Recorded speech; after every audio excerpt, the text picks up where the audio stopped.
And Leah Williams is at Jackson State University for a vaccination clinic. Leah, what can you tell us?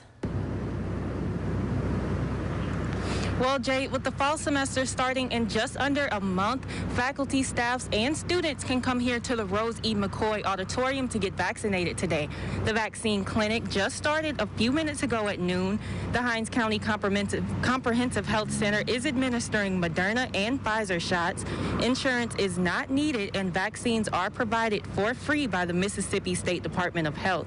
Everyone coming to the event must enter through the security checkpoint at Prentice Street. Vaccinations are up in Mississippi. Just last week, more than 40,000 people got COVID-19 shots. That's the largest 1 week total since the beginning of May.